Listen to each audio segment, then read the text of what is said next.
그래서 어떻게 잠은 잘 주무시는지 모르겠어요. 벌써 여름이 다가온 것 같아요. 그죠? 자, 오늘 말씀을 통해서 이제 너희도 온전하라라고 하는 주제로 우리가 함께 말씀을 나눌 텐데요. 이 율법에 관련되어서 예수님께서 5가지 교훈을 이 5장에서 하고 있었죠. 먼저 전제 조건은 무엇이냐면 예수님 당시에 많은 사람들이 예수님에 대해서 오해를 가졌는데 무슨 오해냐면 예수님은 율법을 폐하려고 한다라고 하는 그런 오해였습니다. 그래서 이 부분에 대해서 이런 왜곡된 사실에 대해서 예수님께서 바르게 말씀을 하죠. 나는 그 율법을 폐하러 온 것이 아니라 오히려 온전하게 완전케 하려 왔다라고 하는 그런 말씀이죠. 그러면서 5가지 교훈을 주게 되어집니다. 기억하실지 모르겠습니다. 이제 첫 번째는 살인하지 말라라고 하는 거죠. 이 당시에 살인하지 말라고 그들은 가르쳤는데 살인만 하지 않는다면 어떻게 욕을 해도 괜찮고 저주를 해도 괜찮고 이렇게 가르친 거죠. 이제 이 부분에 대해서 예수님께서는 형제와 불화하게 되어지고 또 분노와 욕설과 저주를 형제에게 하는 그 자체도 바로 살인죄에 해당한다라고 예수님의 말씀을 하시죠. 그러면서 형제와 먼저 화합을 해야 된다라고 화목해야 된다라고 하는 것이 예수님의 말씀이었죠. 자, 두 번째 가르침은 이제 간음하지 말라. 또 이혼 증서를 주어서 이혼 증서를 주면 아내를 버릴 수 있다라고 하는 그런 내용이었습니다. 그런데 이 내용도 이 당시에 남성들이 자기들의 욕심을 이제 채우기 위해서 율법을 유리한 대로 그들이 해석을 했다고 말씀을 드렸습니다. 그래서 예수님께서는 뭐라고 이야기하냐면 음욕을 품는 것 그 자체가 바로 간음죄에 해당한다라고 하는 것이고 아내를 버리는 것도 간음죄에 해당한다. 예수님께서 말씀을 하시게 되어지죠. 그러면서 예수님께서 이제 가르치는 것은 무엇이냐면 말씀을 자기식대로 자기 유리한 대로 해석하지 말라는 겁니다. 그 말씀 앞에 우리는 순수하게 서야 될 것이죠. 왜 그러냐면요. 사회 정의가 무너지면은 가장 고통받는 사람이 누구라고요? 바로 사회 약자가 가난하고 없는 사람들이 이 고통을 당하게 되어져 있습니다. 말씀이 무너지게 되어지면 마찬가지예요. 말씀이 무너지게 되면 사회적 약자가 가장 고통을 받게 되어지기 때문입니다. 그리고 이제 셋째로는 헛맹세를 하지 말고 맹세한 것을 주께 지켜라라고 하는 그런 그들의 가르침이었죠. 지난 시간이었으니까 생각이 나겠죠. 맹세라고 하는 것, 하나님의 이름을 더럽힐 수도 있습니다. 그래서 하나님의 이름을 빼고 하늘과 땅의 이름으로 맹세를 하면 되지 않겠느냐라고 하는 것이었죠. 여기에 대해서 예수님은 뭐라고 하셨습니까? 하늘과 땅에 그 어느 곳에도 하나님의 이름이 깃들지 않은 것이 없고 하나님의 영광이 깃들지 않은 것이 없다라고 하는 것을 우리가 생각해 봤죠. 오히려 이 맹세라고 하는 것을 통해서 이 유대 공동체는 그 맹세를 통해서 자기의 거짓을 맹세로 포장을 하게 되어지고 자기가 옳다라고 하는 것을 맹세로 이렇게 주장하게 되어지는데 그럴 필요 없다는 거죠. 그냥 옳은 것은 옳다고 말하면 되는 것이고 아닌 것은 아니라고 말하면 되는 것이지 왜 자기가 옳다라고 하는 것까지 주장하려고 하느냐. 너희는 그러지 말라라고 하는 것이죠. 오히려 우리의 삶은 하나님을 닮아서 하나님의 신실함을 닮아서 우리의 삶이 신실한 자의 삶이 되어져야 되고 믿을 만한 그런 삶이 되어져야 된다라고 하는 것을 우리가 살펴보았습니다. 자, 여기까지는 우리가 이제 쉽게 받아들일 수 있는데, 자, 오늘 우리가 함께 나눌 이 말씀이 가장 어려운 그런 말씀이 되어지죠. 저도 성도 이제 여러분들에게 이제 질문을 하면 가장 어려운 부분 그리고 예수님의 가르침 중에서 가장 우리가 순종하기 어려운 부분이 바로 오늘 이 38절부터 42절까지의 그런 내용이죠. 어떤 내용입니까? 오른뺨을 맞았는데 왜 내가 왼뺨까지 돌려대야 되고 내 속옷을 가져가려고 하는데 왜 내가 겉옷까지 줘야 되느냐. 이렇게 할 수가 없다. 이제 많은 성도분들이 그렇게 생각을 하죠. 오늘은 넷째 주제와 이제 5번째 주제를 한꺼번에 이제 우리가 생각을 하려고 하는데, 네 번째 주제는 38절에서 보여주는 대로 눈은 눈으로 이는 이로라고 하는 그런 표현이고, 5번째 주제는 뭐냐면 내 이웃을 사랑하고 내 원수를 미워하라. 자, 이것이 그 당시 바리새인들의 가르침이었다라고 하는 것입니다. 이것 때문에 이 부분을 우리 성도분들이 가장 힘들어요. 그래서 어제 저녁에 이제 저희 사모에게도 제가 질문을 했어요. 자, 내가 내일 이제 이 설교를 하려고 하는데 내용이 뭐냐면 이런 것이다. 오른뺨을 때리는데 왼뺨도 돌려대야 되고 속옷을 달라고 하면 겉옷까지 줘야 되고 자, 어때? 그랬더니 힘들죠. 그러는 거죠. 성경에서 가장 힘든 부분이 아마 여러분들도 그렇게 느낄 거예요. 그렇죠? 오른뺨을 맞았는데 왼뺨 돌려들 사람이 있어요? 없어요? 자, 오늘 이 말씀을 우리가 함께 생각해 보고자 합니다. 이 두 주제를 함께 이제 생각을 해보면요, 이제 어떤 내용이냐면, 악한 자에게, 내게 손해를 입히는 악한 자 또는 내게 있어서 원수에게 내가 어떻게 해야 하는가라고 하는 것을 잘 가르쳐 주고 있습니다. 우리 신앙인의 갈등들이 있습니다. 어떤 갈등이 있냐면, 자, 내게 손해를 입히는 그런 경우에 내가 어떻게 처신을 해야 되느냐라고 하는 거죠. 둘 중에 하나겠죠. 내가 하나님을 믿기 때문에 하나님의 이름으로 보복을 해야 되는가? 아니면 내가 하나님을 믿기 때문에 하나님의 이름으로 용서를 해야 되는가? 둘 중에 하나겠죠. 내가 당한 만큼 갚아야 되는가? 아니면 그냥 묻어두고 용서를 해야 되는가? 자, 이런 갈등들이 늘 우리 가운데 있는 것이죠. 그러면 예수님 당시에 유대인들은 어떻게 결정을 했었는가라고 하는 것을 먼저 살펴보도록 하겠습니다. 먼저 우리가 예수님 당시의 사회적 상황을 살펴봐야 되는데, 예수님 당시는 그 당시에는 로마의 압제 가운데 그들이 있었습니다. 그렇기 때문에 한번 생각을 해보세요. 로마 군인들에게 보복하는 것, 테러 행위, 그들은 당연하다고 가르쳐야 되겠지요. 만약에 보복은 안 된다, 우리는 신을 믿는 사람들이기 때문에 신의 이름으로 용서를 해야 된다라고 하면 보복 행위를 할 수가 없는 것이죠. 그렇기 때문에 이 당시의 사람들도 이제 반반이었던 것 같아요. 로마 사람들에게 보복을 해야 되는가 아니면 용서를 해야 되는가라고 했을 때, 자, 무엇을 가르치고 있느냐? 38절 말씀을 통해서 보복의 정당성을 가르쳐주고 있다라고 하는 것이죠. 이 당시에 바리새인들이 이렇게 가르쳤다는 거죠. 보복의 정당성을 38절에서 이제 구약 성경의 말씀을 이용해서 눈은 눈으로, 이는 이로 갚으라라고 하는 보복의 정당성의 구절을 대게 되어지는 것이죠. 뿐만 아니라 이것을 조금 더 확장을 하게 되어집니다. 이 보복이 어떻게 정당한가라고 하는 것을 43절 말씀에서 보여주고 있는데, 내 이웃은 사랑을 하되 내 원수는 미워해라라고 하는 것을 통해서 이 보복의 정당성을 갖게 되어지는 거죠. 자, 종합을 해보면 이겁니다. 보복은 정당한 것이고, 특별히 원수를 미워하는 것은 괜찮다라고 하는 것이죠. 원수는 미워해야 된다라고 하는 것을 말하게 되어지는 겁니다.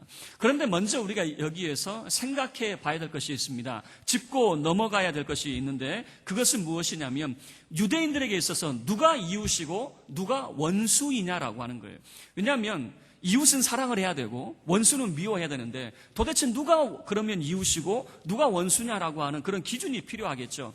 그 기준은 뭐냐면 하나님의 말씀대로 살아가는가라고 하는 것이 그들의 기준입니다. 그래서 이웃은 누구이냐? 하나님의 말씀대로 살아가는 그런 사람들, 바로 이 바리새인들, 서기관들, 제사장, 그리고 레위 사람들, 이런 사람들은 바로 그들의 이웃이 되어지는 거죠. 그러면 반대로 원수는 누구이냐? 그 원수는 바로 하나님 말씀대로 살지 못하는 사람들이 되어지겠죠. 대표적인 경우가 바로 율법이 없는 이방 사람들, 그리고 이 이방 사람들과 접촉하면서 돈을 벌고 살아가는 세리들, 그리고 창녀들, 죄인들, 병든 자들, 그리고 심지어는 사마리아 사람들, 바로 이들도 원수라고 그들은 생각을 하게 되어집니다.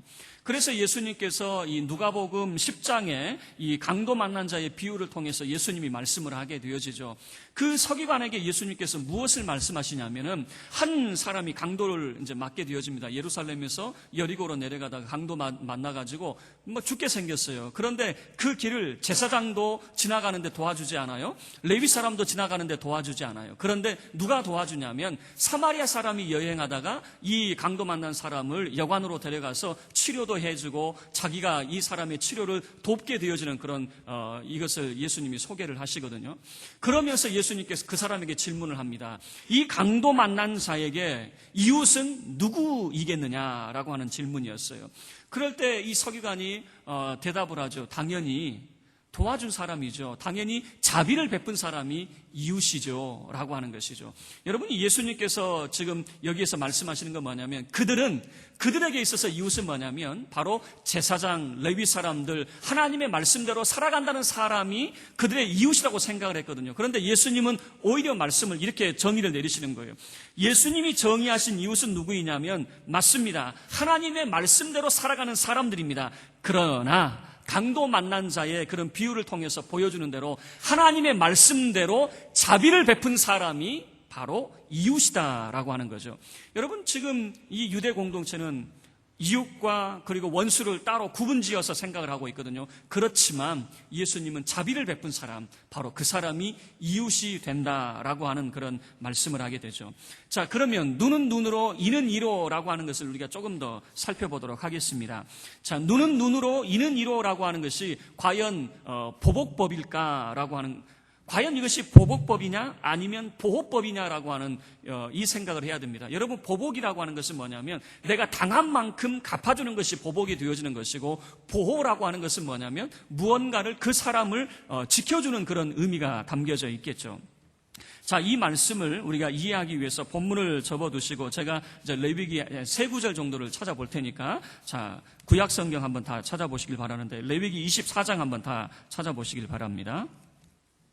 레위기 24장입니다. 한 3군데 정도만 찾아볼 테니까요. 자, 레위기 구약성경 184쪽입니다. 구약성경 184쪽입니다. 레위기 24장 19절과 20절 말씀입니다. 창세기, 출애굽기, 레위기입니다. 184쪽. 우리 함께 레위기 24장 19절과 20절 말씀 우리 함께 읽도록 하겠습니다. 사람이 만일 그의 이웃에게 상해를 입혔으면 그가 행한 대로 그에게 행할 것이니 상처에는 상처로, 눈에는 눈으로, 이에는 이로 갚을지라. 남에게 상해를 입힌 그대로 그에게 그렇게 할 것이며 라고 하는 이 표현이죠. 여러분, 이것을 무엇이라고 표현하냐면 동해복수법 또는 동태복수법이라고 하는 거죠. 복수하는 법이다라고 하는 겁니다. 그런데 여러분이 눈여겨보셔야 될 부분이 있어요. 19절을 보시면 그가 행한 대로라고 하는, 그가 행한 대로. 그리고 20절에서 이제 보여주는 대로 상해를 입힌 그대로라고 하는 그런 표현이에요. 다시 이야기하면 우리가 복수라고 하는 것은 뭐냐면 당한 만큼 갚아라라고 하는 것 때문에 우리는 복수라고 하는 것으로만 생각을 하게 되어지는데, 사실은 이것은 보호라고 하는 것입니다. 그 말은 뭐냐면 그 이상 손대지 말라라고 하는 의미가 담겨져 있는 것입니다. 여러분이 예를 들어서 창세기 4장의 내용을 보게 되어지면요, 이 동해복수법이 깨어진 사례를 잘 보여주고 있습니다. 가인의 후손 중에 라멕이라고 하는 사람이 있었습니다.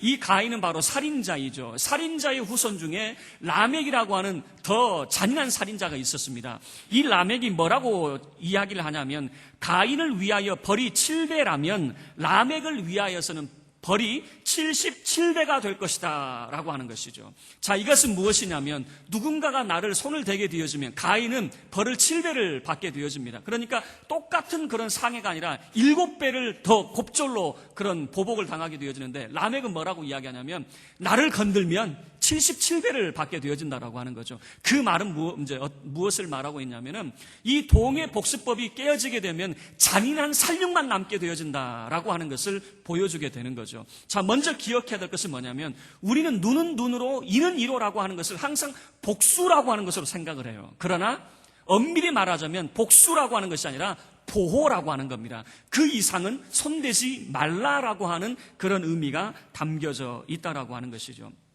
뿐만 아니라, 자, 이 내용을 통해서 지금 유대 공동체는 이웃과 원수를 나누어서 생각을 했습니다. 그래서 이웃은 사랑을 하고 원수는 미워해도 된다라고 이야기했는데 과연 그럴까라고 하는 거예요. 자, 레위기 24장 22절 말씀을 함께 보시길 바랍니다. 22절 말씀 우리 함께 읽겠습니다. 시작. 거류민 에게든지 본토인 에게든지 그 법을 동일하게 할 것은 나는 너희의 하나님 여호와이니라 라고 하는 거죠. 지금 눈은 눈으로, 이는 이로라고 하는 이런 법이 누구에게 해당이 되어지냐면 거류민과 본토인에게 동일하게 적용이 되어져야 된다라고 하는 거죠. 지금 여기에서 여러분, 지금 이 말은 다른 말이 아닙니다. 원수와 이웃을 나누어서 판단하지 말라 그 말이에요. 하나님의 말씀은 거류민이든지 본토인이든지 동일하게 적용이 되어져야 된다라고 성경이 말씀을 하고 있죠. 그러나 실질적으로 유대인들은 나누어서 생각을 하게 되어진 겁니다. 본토인들에게는 이것을 적용을 하게 되어지지만 그러나 이방 사람들에게는 다르다라고 하는 거죠. 이방 사람들에게 이 법을 우리가 적용시킬 수 없다라고 하는 거죠. 거류민이 뭡니까? 그 나라에 살고 있는 이방 사람들을 말하게 되어지거든요. 그래서 실질적으로는 여러분 지금 이 레위기 24장 22절 말씀을 통해서 이것은 이 땅 안에 살아가는 모든 사람들에게 동일하게 적용되어져야 될 법이다라고 하는데, 실질적으로 유대인들은, 예수님 당시의 유대인들은 그렇게 하지 않았다라고 하는 거죠. 또 마지막으로 한 구절 찾아볼게요. 레위기 19장 여러분 한번 열어보시길 바랍니다. 앞쪽으로 가셔서 레위기 19장 말씀이에요. 자, 19장 18절 말씀입니다. 자, 18절 말씀 우리가 함께 읽겠습니다. 19장 18절입니다. 시작. 원수를 갚지 말며 동포를 원망하지 말며 내 이웃 사랑하기를 내 자신과 같이 사랑하라. 나는 여호와이니라. 여러분, 이 성경 말씀을 여러분 잘 눈여겨보셔야 될 것은 뭐냐면, 원수를 갚아라, 갚지 말라? 갚지 말라라고 분명히 말을 하고 있지요. 원수를 갚지 말고 동포를 원망하라, 원망하지 말라? 원망하지 말라라고 이야기를 하고 있죠. 그러나 실질적으로 유대인들은 뭐라고 가르치고 있습니까? 이웃은 사랑하되 원수는 미워해라, 그 말이에요. 그 원수 중에는 동포도 포함이 되어 있거든요. 하나님 말씀대로 살아가지 못하는 죄인들이라고 하는 세리, 창녀, 병든 사람들, 이런 사람들을 지금 동포도 그들에게 포함이 되어 있거든요. 그러나 분명히 성경은 뭐라고 이야기하고 있냐면, 원수 갚지 말래요. 동포 원망하지 말래요. 분명히 이렇게 말씀하고 있음에도 불구하고 그들은 자기 식대로 또한 유리하게 해석을 하고 있다라고 하는 것을 잘 보여주고 있습니다. 자, 다시 본문 마태복음 5장으로 여러분 돌아가기를 바랍니다. 마태복음 5장으로 돌아가서 자, 정리를 한번 해볼게요. 이 눈에는 눈, 이에는 이라고 하는 것은 원래적 의미가 뭐냐? 이것은 복수하는 법이 아니다, 그 말입니다. 복수를 위해서 주시는 것이 아니라 이 법은 원래는 보호하는 것입니다. 그 이상 손대지 말라라고 하는 것이죠. 만약에 그 이상 손을 대게 되어지면 7갑절로 갚게 되어지고, 아니면 77갑절로 갚게 되어지면요, 잔인한 살육밖에 남지 않은 겁니다. 예를 들어서 나는 한 대 가슴을 때렸는데 77배의 그런 갑절로 만약에 보복을 하게 되어지면 아주 뭉개놓겠죠. 그런 거 하지 말라는 거예요. 내가 당한 만큼만 그대로 갚아라라고 하는 것은 복수 같지만 실질적으로는 보호라고 하는 것이죠. 그리고 이것은 그 땅 안에 살아가는 모든 사람들에게 동일하게 적용이 되어져야 된다는 거죠. 구분을 두지 말라는 겁니다. 그런데 실질적으로 이 유대인들은 이웃과 원수를 구분을 둬가지고 이웃에게는 그런 것들을 적용을 하지만 원수에게는 이런 하나님의 법을 정당하게 적용을 하지 않는 그런 모습을 보여주게 되는 것이죠. 이 부분에 대해서 예수님께서 가르침을 주시게 되어지는 겁니다. 자, 예수님께서는 뭐라고 말씀을 하십니까? 자, 이 마태복음 5장 39절 말씀입니다. 우리 함께 39절 우리 합독하도록 하겠습니다. 시작. 나는 너희에게 이르노니 악한 자를 대적하지 말라. 누구든지 내 오른편 뺨을 치거든 왼편도 돌려대며 라고 하는 거죠. 예수님이 말씀하시는 것은 여러분 핵심은 뭐냐면, 악한 자를 대적하지 말라는 것이 여러분 핵심이에요. 보복하지 말라라고 하는 것이 예수님의 핵심이다라고 하는 거죠. 왜냐하면 눈은 눈으로 이는 이로라고 하는 것이 보복법이 아니거든요. 그거는 보호법이라고 하는 것을 예수님이 말씀을 하고 있는 거죠. 그래서 악한 자를 대적하지 말라라고 하는 것이 지금 예수님의 강조점입니다. 그러면서 이제 그 뒤에 예수님께서 이제 소개를 하는 내용들이 있죠. 자, 이것 때문에 우리가 힘이 들어요. 예를 들어서 이제 오른뺨을 맞았는데 왼뺨을 돌려대라. 여러분 한번 생각을 해보세요. 제가 오른손을 들어서, 이 당시에 사람들은 왼손을 쓰지 않았습니다. 왼손은 부정한 손이기 때문에 오른손을 들었어요. 오른손을 들어서 만약에 뺨을 치면 오른쪽이 맞아요, 왼쪽이 맞아요? 아침부터 여러분 헷갈리죠? 어느 쪽이 맞아야 정상이에요? 그렇죠. 왼쪽이 맞아야 되죠. 우리는 뺨을 때릴 때 손바닥으로 때리기 때문에 그래요. 그런데 유대 사람들은 어떻게 때리냐면 손등으로 때리거든요. 손등으로 사람을 때려요. 그 이유는 뭐냐면, 손등으로 때리는 이유는 뭐냐면, 그러니까 오른쪽을 맞는 거예요. 손등으로 때리는 이유는 뭐냐면 모욕감을 주는 겁니다. 모욕감. 그러니까 예수님이 이렇게 말씀하는 거예요. 네가 모욕을 당했다고 해서 보복하지 말고 왼뺨까지 돌려댈 수 없느냐, 그 말이죠. 다시 이야기하면 네가 모욕을 당했다 할지라도 참아라, 그 말이죠. 지금 그것을 예수님께서 말씀을 하게 되는 겁니다.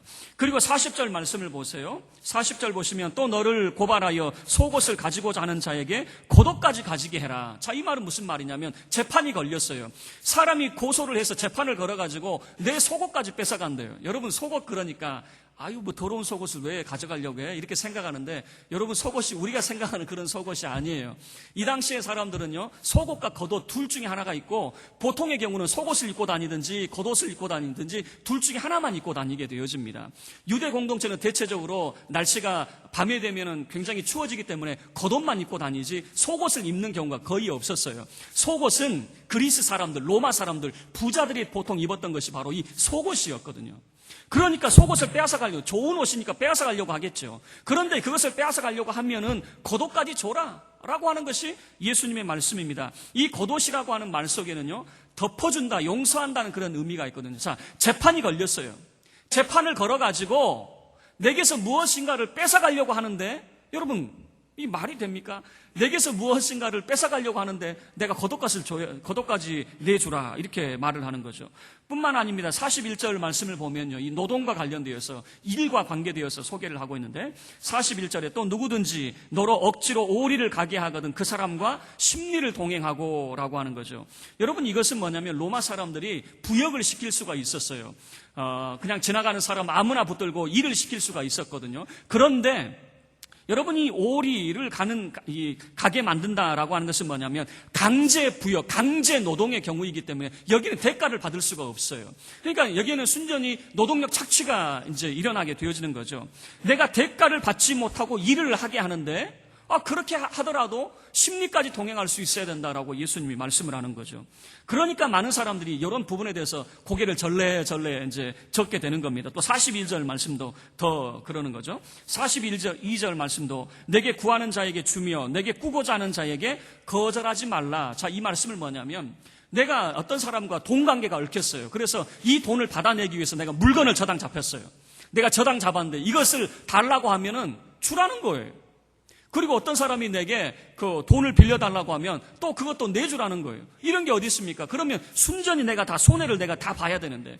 그래서 여러분 잘 생각할 것은 뭐냐면, 우리는 이 39절부터 42절까지의 말씀을 우리 보고 예수님이 손해보라고 하신 말씀으로 생각을 한다는 거예요. 이게 잘못된 오해라고 하는 거예요. 예수님이 우리 보고 손해보라고 이 말씀을 지금 예로 들고 있는 것이 아닙니다. 예수님의 강조점은 어디 있냐면 39절 전반절에 나와 있는 대로 악한 자를 대적하지 말라, 그 말이에요. 예수님의 강조점은 여기에 있거든요. 악한 자를 대적하지 말아라. 이렇게 해서라도 대적하지 말라, 여기에 강조점이 있는데, 이 악한 자를 대적하지 말라는 보이지도 않고, 내가 돈 빌려달라고 무조건 다 돈 내가 해줘야 되고, 내가 오른뺨 맞으면 왼뺨도 맞아야 되고, 나만 손해를 봐야 되느냐? 여러분, 성경은 우리에게 손해보라고 말하지 않아요. 예수님도 보세요. 성전에서 장사하는 사람들 다 내쫓잖아요. 예수님 손해만 보고 있습니까? 무조건 모른 척하고 참고만 있습니까? 예수님도 불의에 항거하고 있습니다. 바리새파 사람들에게, 서기관 그 사람들에게 예수님 뭐라고 했어요? 이 독사의 자식들아 그랬어요. 하나님 말씀대로 살지 못하고 말이야, 그렇게 자기들이 마치 뭔가 된 것처럼 살아가는 사람들에게는 예수님께서 손가락질하면서 아마 그랬을 거예요. 너희들이 무슨 천국 백성이라고 천만에 너희들이 천국문을 가로막고 말이야, 너희들 천국에 들어가지 못하게 하는, 너희는 지옥 마귀 백성이야. 예수님이 그렇게 말씀하고 있거든요. 그러면 여러분 생각을 해보세요. 예수님이 손해보라고 말하는 게 아니라 그 말이에요. 손해보라고 하는 말이 아니라 다만 악한 자를 대적하지 말라, 그 말이에요. 악한 자가 있다고 하더라도 대적하지 말라. 자, 이것을 예수님께서 조금 더 확장을 합니다. 자, 유대 공동체는 어떻게 확장했냐면, 눈은 눈으로, 이는 이로 보복의 정당성을 말하면서 어떻게 확장했냐면, 이웃은 사랑해도 괜찮지만 원수는 미워해도 괜찮다, 이렇게 가르쳤잖아요. 자, 예수님께서는 뭐라고 이야기하냐면, 악한 자를 대적하지 말라. 그러면 이것을 조금 더 어떻게 확장을 하고 있냐면 44절의 말씀으로 예수님께서 확장을 하고 있습니다. 44절 말씀 함께 읽겠습니다. 나는 너희에게 이르노니 너희 원수를 사랑하며 너희를 박해하는 자를 위하여 기도하라 라고 하는 거죠. 예수님께서 말씀하세요. 너희는 오히려 이렇게 해야 된다라고 하는 거예요. 너희는 오히려 원수를 사랑해야 된다. 그리고 너희를 박해하는 사람, 이 박해한다라고 하는 말이 뭐냐면 험담하고 돌아다닌다, 그 말이에요. 막 온 동네 돌아다니면서 막 욕하고 다니는 사람들이 있잖아요. 나를 험담하는 사람들을 위해서 오히려 뭐 하라는 거예요? 기도하라는 거죠. 여러분, 이렇게 할 수 있어요, 없어요? 막 여러분을 막 험담하면서 온 동네방네 돌아다니는 사람을 위해서 여러분 어떻게 해요? 그 사람이 왜 내 욕하고 돌아다니냐고 막 그렇게 우리가 따지죠. 그런데 오히려 예수님 뭐라고 말씀하세요? 그런 사람들을 위해서 오히려 너는 기도하는 사람이 되어야 된다. 그 이유가 뭐냐? 예수님께서 두 가지 방향에서 예수님께서 말씀합니다. 왜 대적을 미워하지 말고 그들을 사랑하고 오히려 그들을 위해서 기도해야 되느냐? 두 가지 이유인데 첫 번째는 뭐냐면 그들보다는 너희가 더 나아야 된다라고 하는 그런 말씀을 예수님께서 하시게 되어집니다. 그래서 46절과 47절 말씀에서 예수님께서 세리와 이방인의 그런 이야기를 하거든요. 세리는 뭐냐면요, 46절 말씀에 세리는 자기가 사랑하는 사람들을 사랑해요. 이게 세리거든요. 그리고 이방 사람들은 7절 말씀에서도 자기 형제에게만 무난한 것이 바로 이방인들이에요. 이것은 세리와 이방인들도 다 하는 것 아니냐? 너희는 그들과는 달라야 된다. 자, 어떻게 말씀하는지 우리 47절 말씀 함께 우리 읽도록 하겠습니다. 시작. 또 너희가 너희 형제에게만 무난하며 남보다 더하는 것이 무엇이냐? 이방인들도 이같이 아니하느냐? 자, 여기서 우리가 기억해야 될 것은 뭐냐면 남보다 더하는 것이 무엇이냐라고 하는 거예요. 예수님의 질문입니다. 남보다 더하는 것이 무엇이냐 그 말이에요. 다시 이야기하면 세리와 이방인들보다 뛰어난 게 도대체 뭐냐 그 말이에요. 세리와 이방인들과 똑같이 행동을 한다면 그들보다 다를 게 도대체 뭐가 있느냐? 다시 이야기하면 예수님께서 반문을 하고 있는 거죠. 너희는 그들과 달라야 되지 않겠느냐? 라고 하는 그런 말씀을 하시고 이제 계시는 거죠. 어떻게 달라야 되느냐? 너희들은 그들과 달리 그들은 자기가 좋아하는 사람 좋아하고 그리고 자기를 사랑하는 사람에게 사랑하게 되어지는데 너희는 그들과 달라야 된다. 어떻게 달라야 되느냐? 너희를 미워하는 사람을 사랑하고 너희를 박해하는 사람을 위해서 기도하는 그런 모습이 되어야 하지 않겠느냐? 자, 첫 번째 이유는 뭐냐면 너희는 달라야 된다라고 하는 것이죠. 그들보다는 더 나아야 된다라고 하는 것을 예수님이 말씀하죠. 두 번째 이유는 뭐냐면 이제 48절에서 보여주고 있습니다. 48절에서 보여주고 있는 것은 무엇이냐면 하늘에 계신 너희 아버지께서 온전하신 것 같이 너희도 온전해야 되지 않겠느냐라고 하는 거죠. 우리 48절 말씀 함께 읽겠습니다. 시작. 그러므로 하늘에 계신 너희 아버지의 온전하심과 같이 너희도 온전하라라고 하는 겁니다. 여러분, 이 하늘에 계신 아버지가 어떤 분이셨는가? 여러분, 45절에서 보여주는 대로 하나님께서는 악인과 선인에게 이 해를 비추게 되어지고 그리고 의로운 자, 불의한 자에게 비를 하나님께서 내려주시는 분이다라고 하는 거거든요. 그 하나님, 다시 이야기하면 너희가 본받아야 될 분이 누구냐 그 말이에요. 너희가 본받아야 될 분은 사람이 아니라 그 말입니다. 너희에게 똑같이 그렇게 행동하는 이방인과 세리들과 같은 사람이 아니라 너희가 본받아야 될 대상은 하늘에 계신 너희 아버지이다라고 하는 거죠. 너희가 본받아야 될 대상이 하늘에 계신 너희 아버지인데 너희 아버지처럼 너희들이 본받아서 행동을 해야 되는데 왜 너희는 세상 사람들처럼 그렇게 살아가고 있느냐라고 하는 것이 예수님의 말씀이죠.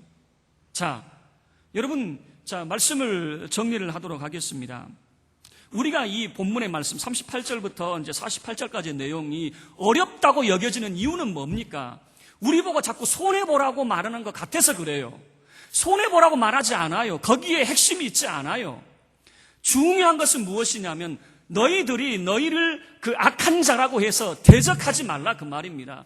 원수라고 할지라도 그들 미워하지 말고 그들을 사랑할 수 있어야 되고 그리고 너희를 박해하는 사람들, 너희를 욕하면서 돌아다니는 사람들, 험담하는 사람들 그들을 위해서 기도할 수 있어야 된다라고 예수님이 말씀을 하게 되는 거죠.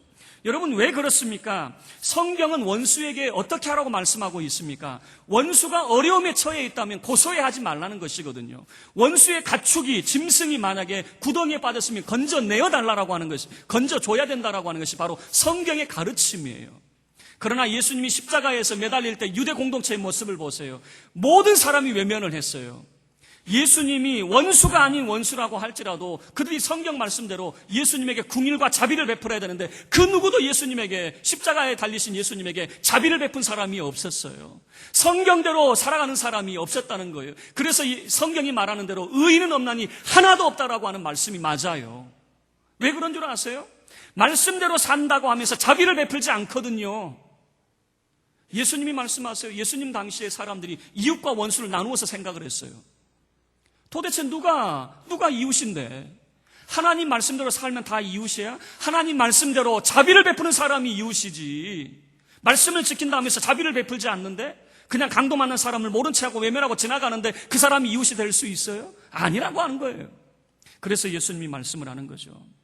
그래서 뭐라고 말씀합니까? 너희들은 지금까지 어떻게 배웠느냐? 너희는 눈은 눈으로, 이는 이로, 그리고 원수는 미워하라 이렇게 배웠다면 나는 너희에게 이렇게 말한다는 거예요. 뭐라고 말합니까? 악한 자 대적하지 마라. 그리고 너희 원수를 사랑하고 너희를 박해하는 사람들, 너희 험담하고 다니는 사람들, 오히려 그들을 위해서 기도해줘. 예수님은 이렇게 가르치고 있는 것이죠. 그 이유가 어디에 있습니까? 그렇게 해야 될 이유가 어디에 있습니까? 너희는 그들보다는 나아야 될 거 아니냐 그 말이에요. 그들보다는 나아야 돼. 두 번째 이유는 뭡니까? 너희는 하나님을 본받는 자 아니야. 너희는 사람 본받는 사람들이 아니라 하늘에 계신 너희 아버지를 본받는 사람들이기 때문에 그렇게 해야 된다라고 하는 것을 예수님께서 말씀을 하고 있는 것입니다. 말씀을 마치죠. 하늘에 계신 너희 아버지의 온전하심과 같이 너희도 온전하라. 여러분, 이것은 우리는 누구를 닮고 누구를 본받는 자인가라고 하는 것을 잘 보여주고 있습니다. 우리는 사람을 본받는 자가 아니라 하나님을 닮고 하나님을 본받는 자라고 하는 것을 보여주고 있습니다. 그들처럼은 되지 말아라. 하나님처럼 되어야 된다라고 하는 것을 말씀을 하고 있죠. 그들을 본받지 말아라. 하나님을 본받아야 된다라고 하는 것을 말씀하고 있는 거죠. 저와 여러분이 하늘에 계신 우리 아버지처럼 참으로 온전한 자의 삶을 살아가는, 정말 악한 자를 대적하지 아니하고 원수를 사랑하고 박해하는 자를 위해서 기도하는 자의 삶이 될 수 있기를 주의 이름으로 축원합니다.